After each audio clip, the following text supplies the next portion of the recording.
The first thing you need to understand about being humanity's least ambitious cargo pilot is that nobody expects you to accidentally conquer a solar system. Trust me, it wasn't on my Tuesday to-do list. I'm floating in the docking bay of Nexus Station, watching a Zenthri trade coordinator named Kes flutter around my ship like an oversized butterfly with anxiety issues. Her translucent wings shimmer with what I've learned to recognize as barely contained condescension mixed with anthropological fascination. It's the same look you'd give a particularly clever dog that learned to use a can opener.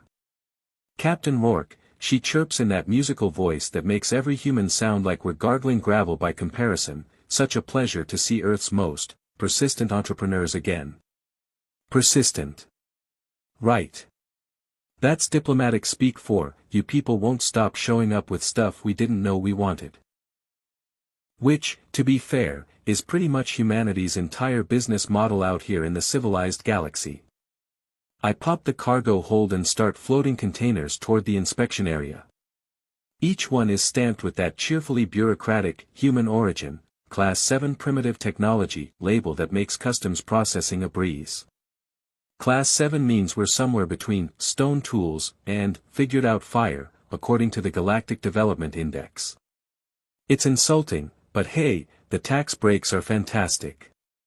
What delightful human innovations do you bring us today? Kes asks, her forearms dancing over her scanning equipment with practiced efficiency. I gesture at the containers with what I hope looks like pride rather than the bone-deep exhaustion of a man who's spent 6 months hauling what amounts to cosmic novelty items between star systems. Entertainment systems, productivity software, some of those organizational widgets your people seem to love. Standard Earth efficiency package. She perks up at this.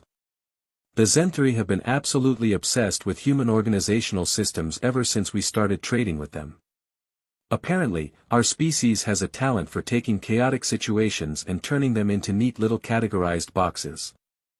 Who knew that millions of years of trying not to get eaten by everything with teeth would make us really good at logistics? Oh wonderful.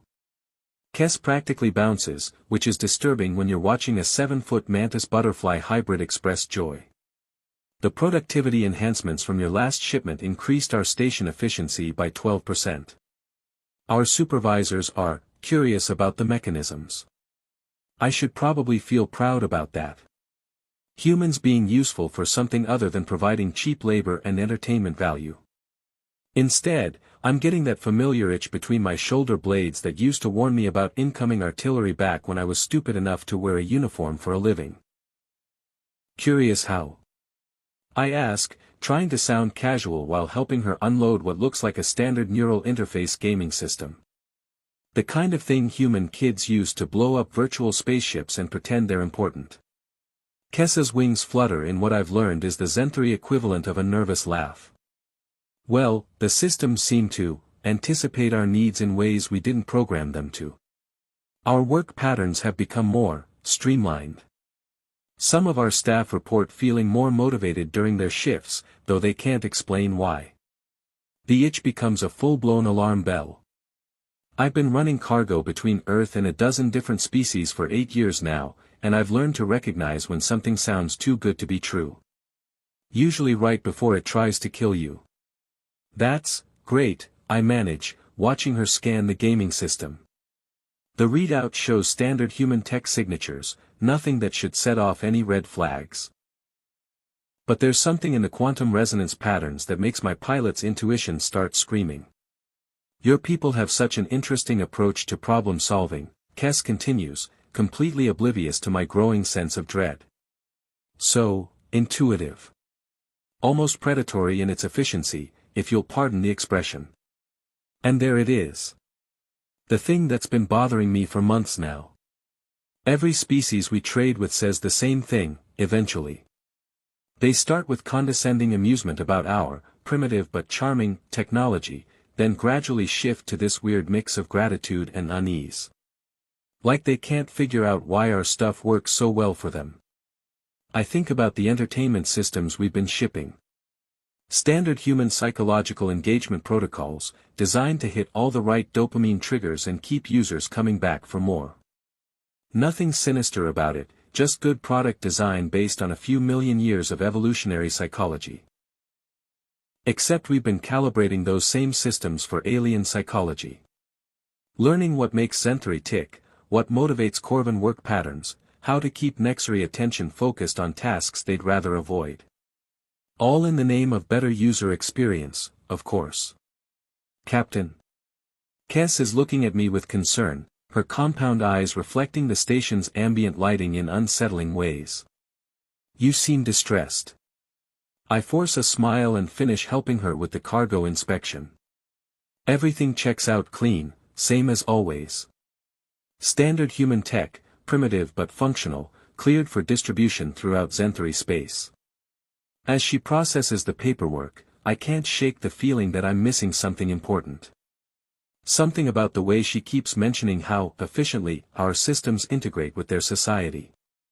How their productivity keeps climbing every time we make a delivery. How they keep using words like predatory to describe our approach to problem solving, but always with that nervous laugh that suggests they don't quite understand why. The inspection finishes without incident, and I collect my payment voucher while trying to ignore the growing certainty that humanity has been accidentally doing something very clever and very dangerous for the past several years. Something that none of us, including me, have been smart enough to recognize.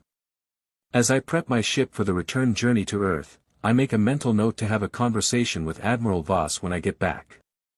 Patricia might be a hard-nosed military bureaucrat, but she's also the smartest person I know when it comes to recognizing patterns that everyone else misses. Something tells me we're going to need that conversation sooner rather than later.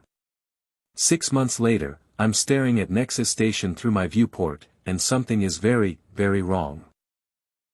The station looks the same from the outside, still that elegant spiral of crystalline architecture that makes human engineering look like we're building with cosmic Legos.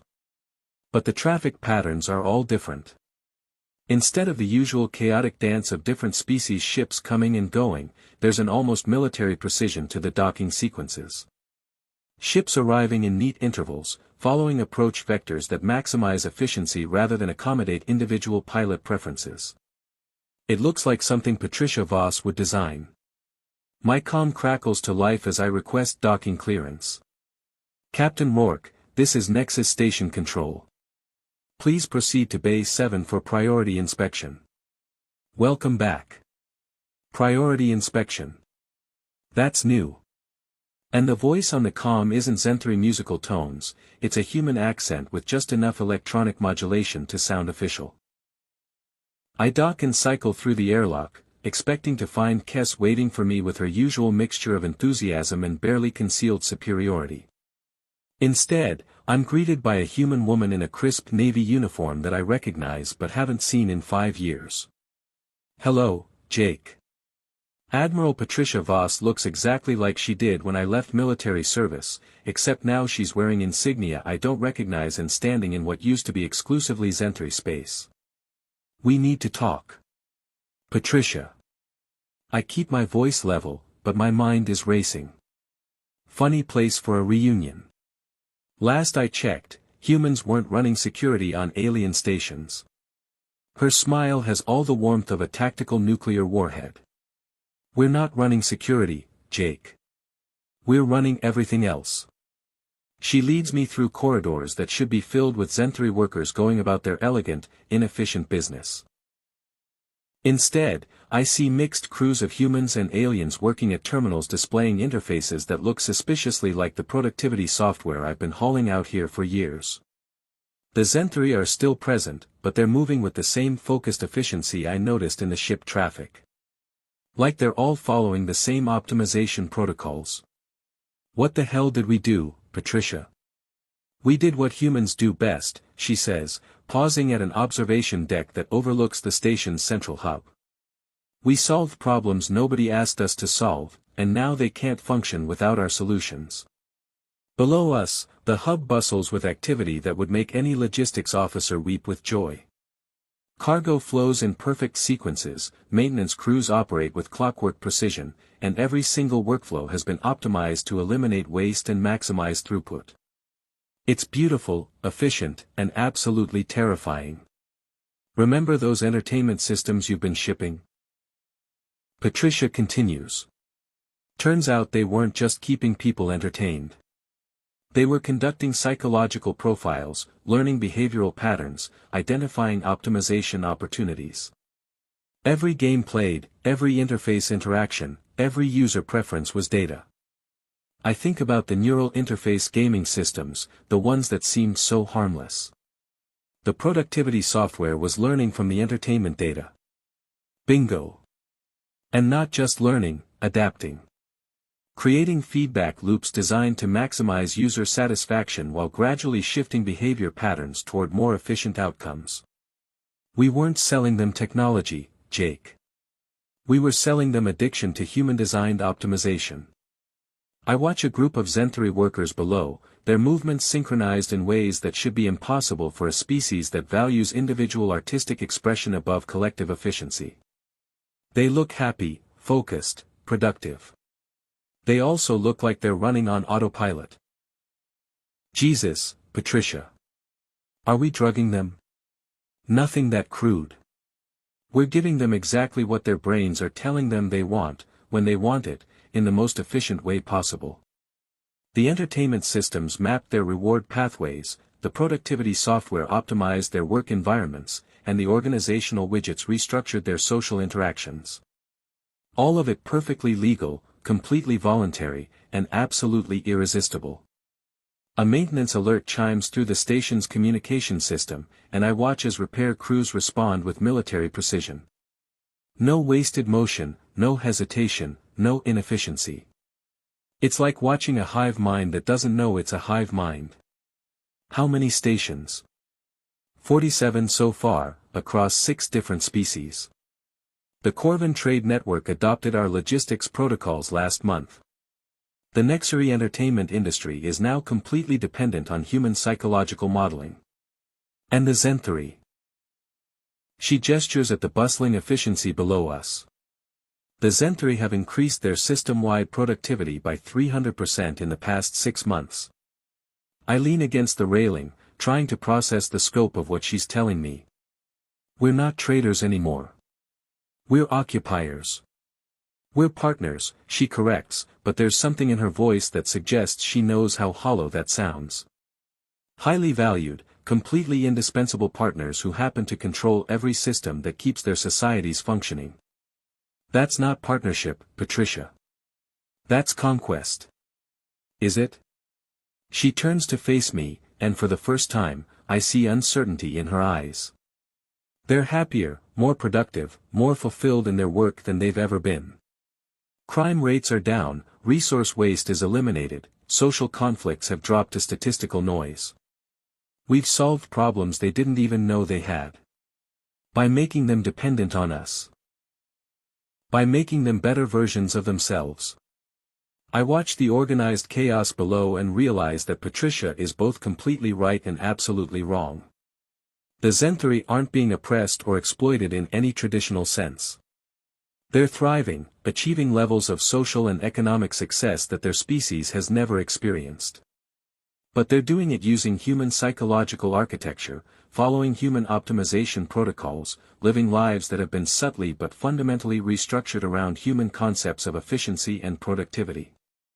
They called us apex predators, I say quietly. As a joke. Because we barely made it off our own planet and we're still using primitive technology. Patricia nods. They were right about the apex predator part. They just misunderstood what kind of predators we are. A group of young Zenthry passes below us, chattering excitedly about some project they're working on. They're using human-designed collaboration tools, following human-optimized work schedules, pursuing goals that align perfectly with human economic models. They look genuinely happy about it. We don't hunt with teeth and claws, I realize. We hunt with user interfaces and productivity metrics. We're persistence predators, Jake. We don't kill our prey, we make it run until it can't imagine running without us. I think about every cargo run I've made, every cheerful delivery of primitive but charming human technology to species who thought they were doing us a favor by accepting our trade goods. Every entertainment system that was actually a psychological profiling tool. Every productivity app that was really behavioral modification software. Every organizational widget that was gradually restructuring alien societies to operate more like human ones. How long have you known? About 18 months. Started noticing patterns in the economic data, then correlation analysis confirmed what we were seeing. By then, it was too late to stop it even if we wanted to. Do we want to? Patricia is quiet for a long moment, watching the perfectly orchestrated dance of activity below. I don't know, she admits. We've created something unprecedented. Peaceful integration on a galactic scale, universal prosperity, elimination of resource conflicts. We've solved problems that have plagued civilized space for millennia. By accidentally mind-controlling half the galaxy. By offering them better versions of themselves and letting them choose to accept. The maintenance alert chimes again, and the response is even more precise than before. Whatever we've done, it's still spreading, still optimizing, still making everything more efficient and more human with each passing day. I realize that the real horror isn't that we're apex predators. It's that we're apex predators who genuinely believe we're helping our prey. And the worst part is, we might actually be right. So what now, Patricia? She straightens her uniform and gives me that tactical nuclear smile again. Now we go home, Jake. And we pretend we planned this all along. As we head back toward the docking bay, I can't shake the feeling that humanity just accidentally evolved from cosmic comic relief to the galaxy's most dangerous species. And we're still too socially sophisticated as predators to even realize we're hunting. The scariest part? I'm not sure I want us to stop.